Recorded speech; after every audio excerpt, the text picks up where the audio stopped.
Hi guys, ang pag-uusapan natin ngayon ay ang isa sa pinaka-importanteng aspeto pagdating sa construction. Mapa-building man yan o bahay, bar o kahit na anong establishment. Ang isa sa pinaka-importante ay ang piping job. Kailangan na mahusay ka sa piping skills at medyo may experience ka na rin para magawa mo to. At akala kasi ng iba madali lang ang piping job. Akala nila tinututok lang, kinakabit lang. Pero kung tutuusin, isa ang piping job o plumbing sa pinakamasela na trabaho. Kailangan maayos ang klibi mo. Kailangan lahat ng trabaho mo ay nasa sukat. Hindi ka pwedeng magkamali.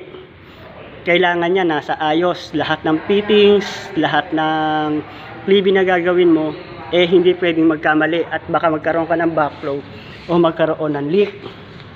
So ito lang dati, experience lang ang kailangan para makakuha ka ng trabaho abroad para sa piping job.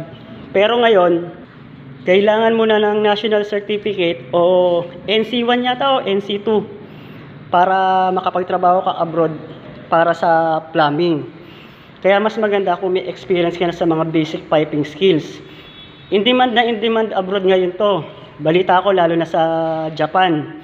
Mas in demand pa sila sa carpentry or masonry. Tsaka isa nga pala sa mapapayo ko, kung gagawa kayo ng piping job, hanggat maaari, iisang tatak lang ng pipe at fittings ang gamitin nyo. Huwag kayong gagamit ng magkaibang tatak. Kasi minsan dyan nagkakaroon ng problema dahil hindi sukat yung pipe sa fittings dahil nga magkaiba yung tatak nila.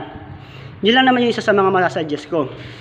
At kung gusto mo rin naman na siguradong walang leak, pwede mo rin siyang lagyan ng ganito, epoxy. Dahil kadalasan kapag solvent lang, kapag nagalaw yung fittings, nagka-crack yung solvent, nagkakaroon ng leakage. Kaya mas maganda na rin na na sigurado tayo. Kung ako sa inyo, kung magaling o marunong talaga kayo sa basic piping skills, magpa-assess na kayo sa TESDA. Dahil in demand talaga abroad ang piping job. Marami na akong kakilala na gumanda yung buhay dahil sa pag-apply nila. Halos lahat sila nag-apply sa Japan para sa plumbing. At ngayon maganda nakita nila. Mas malaki pa yung kita nila kaysa sa foreman dito sa Pilipinas. Kaya subukan niyo rin kung malakas ang loob nyo. At saka huwag nyo nga palang kalimutan na mag-like and subscribe kung nakatulong sa inyo ang video na to. Salamat!